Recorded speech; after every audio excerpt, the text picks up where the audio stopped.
High friend, welcome to একাস cooking and cook. আজ আমি তৈরি করব বাহারের চিকেন। আমি এই চিকেনটার নাম দিয়েছি বাহারি চিকেন। চিকেনটা রান্না করে মশলা সব দেখার পরে আপনারা আপনাদের পছন্দ মতো নামটা দিতে পারেন। আমার কাছে এই নামটা ভালো লাগলো, তাই আমি দিয়েছি বাহারি চিকেন।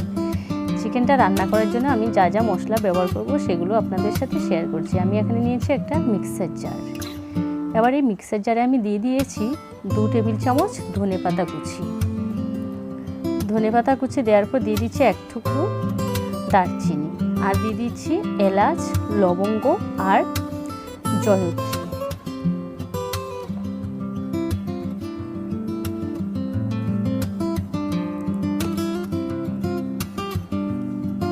এবার দিচ্ছি আমি গোটা গোলমরিচ আর জায়ফল গুঁড়ো। এখানে জয়ত্রী আর জায়ফলটা অবশ্যই অল্প করে ব্যবহার করবেন, কারণ জায়ফল আর জয়ত্রী বেশি ব্যবহার করলে মশলাটা তিতো হয়ে যাবে।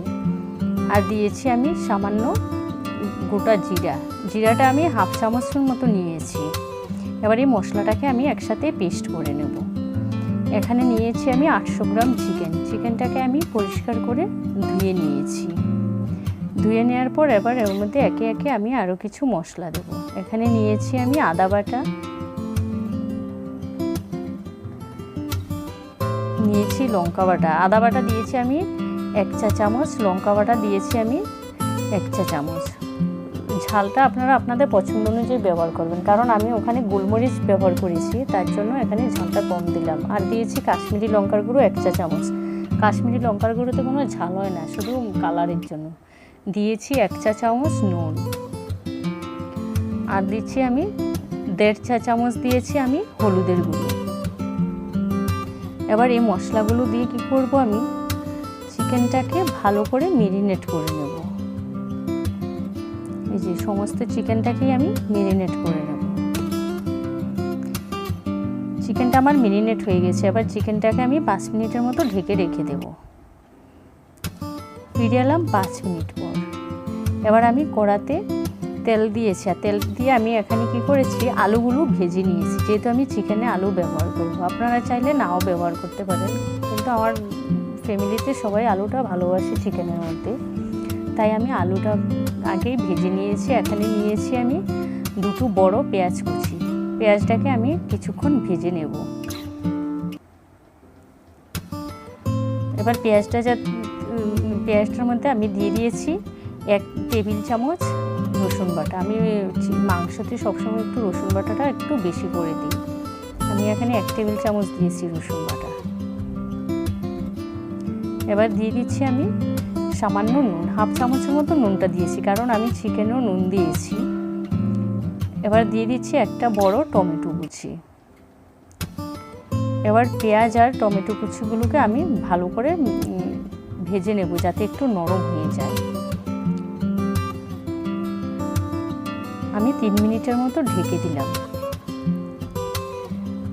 ফিরে আসলাম 3 মিনিট পর। এই যে টমেটোটা পুরো গলে গেছে আর পেঁয়াজটাও একটু নরম হয়ে এসছে। এই যে মাঝখানে আমি 2-1 বার নেড়ে দিয়েছি ঢাকনা খুলে।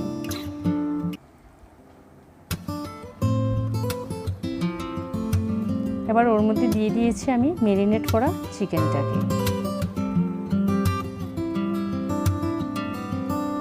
মেরিনেট করে চিকেনটা দিয়ে আমি ওর মধ্যে তৈরি করে রাখা পেস্টটাকেও আমি দিয়ে দেব।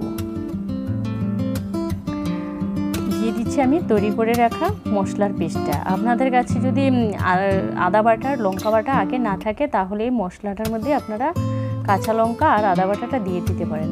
যেহেতু আমার কাছে আদা বাটা আর লঙ্কা বাটা আগেই ছিল, তাই আমি আর নতুন করে কোনো ব্যবহার করিনি। আমার আগের তৈরি করে রাখা মশলাটাই আমি ব্যবহার করে নিয়েছি। আর ঝাল নুনটা আপনারা আপনাদের পছন্দ মতো ব্যবহার করবেন। এইভাবে একবার চিকেনটা রান্না করে খেয়ে দেখবেন, অসাধারণ লাগে খেতে। সব কিছু যদি একটু নতুন নতুন করে রান্না করে খাওয়া যায়, খুব ভালোই লাগে একঘেয়েমি রান্নার থেকে, কারণ মশলাও সব আমাদের কাছেই থাকে। চিকেনটাকে আমি 10 মিনিটের মতো কষিয়ে নিয়েছি। এই যে দেখুন কি সুন্দর কষানো হয়ে গেছে। চিকেনটা আমি পুরো 10 মিনিটের মতো কষিয়েছি। এবার কষানোর পরে যখন চিকেনটা আধা হয়ে আসবে, তখন ওর মধ্যে আলুটা দিয়ে দিবেন। আগে দিয়ে দিলে আলুটা গলে যেতে পারে। আমি ভেজে রাখা আলুটাকে অ্যাড করে দিলাম। আলুটা হলো আপনাদের পছন্দ অনুযায়ী, আপনারা চাইলে দিতে পারেন আবার নাও দিতে পারেন। আলুটা দিয়ে আবার আমি 5 মিনিটের মতো কষিয়ে নেব চিকেনটাকে। যত কষাবেন ততই রান্নার টেস্টও বাড়ে, খেতেও ভালো লাগে।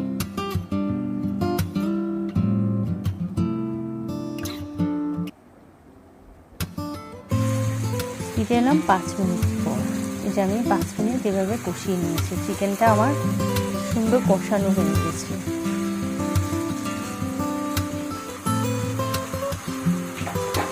যে কষানোর পরে আবার আমি চিকেনের মধ্যে জল অ্যাড করব। এখানে আমি জল দিয়েছি 1 কাপ গরম জল। আর অবশ্যই রান্নায় সবসময় আমি বলি যে গরম জলটা ব্যবহার করবেন। আমার রেসিপিগুলো যদি ভালো লাগে একটা সাবস্ক্রাইব করবেন, পাশে থাকা বেল আইকনে ক্লিক করে দেবেন, লাইক করবেন, শেয়ার করবেন, কমেন্ট করবেন। আর ভালো না লাগলেও একটা সাবস্ক্রাইব করে দেবেন আর একটা লাইক করে দেবেন। কেমন লাগলো তাও জানাবেন, সবার সাথে শেয়ার করবেন। আর এভাবে নিত্য নতুনভাবে রান্না করে খেয়ে দেখবেন ভালোই লাগে। এবার আমি আবারও 10 মিনিটের মতো ঢেকে দেব, কারণ আলুটা একটু সিদ্ধ হতে লাগবে। ফিরে এলাম 10 মিনিট পর। এই যে চিকেনটাও প্রায় রান্না হয়ে গেছে।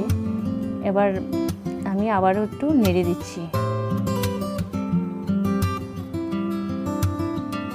একঘেয়েমি চিকেন রান্নাটাকে যদি আমরা একটু ঘুরিয়ে ফিরিয়ে রান্না করি, খেতেও ভালো লাগে, সবাই ভালোবাসে, প্রশংসাও পাওয়া যায়। আর প্রশংসা পেতে কার না ভালো লাগে।